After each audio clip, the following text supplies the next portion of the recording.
Kim Chu, kinilig kay Paolo Avellino sa kanilang first TikTok together. Kinilig ang maraming mga tagahanga ni Kim Chu at Paolo Avellino nang ibahagi ng dalawa ang kanilang first TikTok na magkasama. Hindi naman maitatanggi na napakalakas ng datingan at chemistry ng dalawa, kaya naman muli silang pinagtambal sa Philippine adaptation ng hit South Korean rom-com na What's Wrong with Secretary Kim.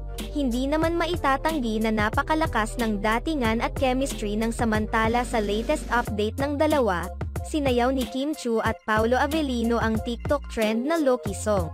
Sa kabilang banda, tuloy na tuloy pa rin ang second day taping ng dalawa sa kanilang pagbibidahang serye kahit pa bumuhos ang ulan. Ngayon pa lamang ay inaabangan na ng mga tagahanga ng tambalang Kim Pao ang local adaptation ng What's Wrong with Secretary Kim, lalo na't pagbibidahan ito ng mga magagaling na artista sa industriya ng showbiz sa bansa.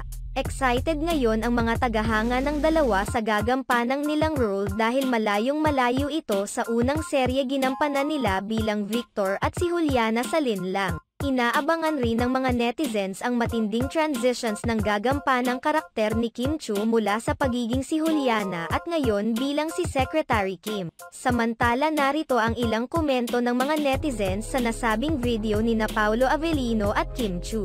They actually have a really good chemistry. Excited for the Filipino version of WWWSK. Another success to our multimedia idol superstar Kimi in Vayu viewers. Expecting this the first QTR of January 2024, congrats to our digital streaming queen, Kim Chu. Ang pogi ni Paolo, Diyos ko, parang 16 na yuulit ako sa kilig. Si Michael Paulo Lingbanan Avellino na ipinanganak noong ika-13 ng Mayo taong 1988 ay isang Filipino actor, singer, model, at film producer. Nagbida siya sa maraming hit na serye sa telebisyon tulad ng Walang Hanggan, 2012, Bridges of Love, 2015, at The General's Daughter, 2019.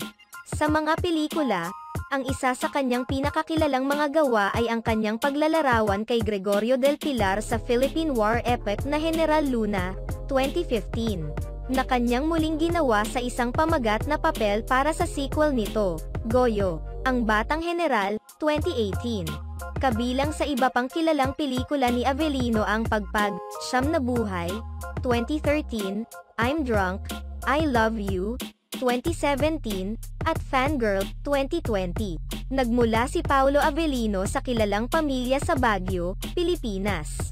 Siya ay anak ni Roberto Puigserver Avellino, isang maimpluwensyang Espanyol-Pilipino mula sa Calbayog, Kanlurang Samar, at Jenilyn Lingbanan.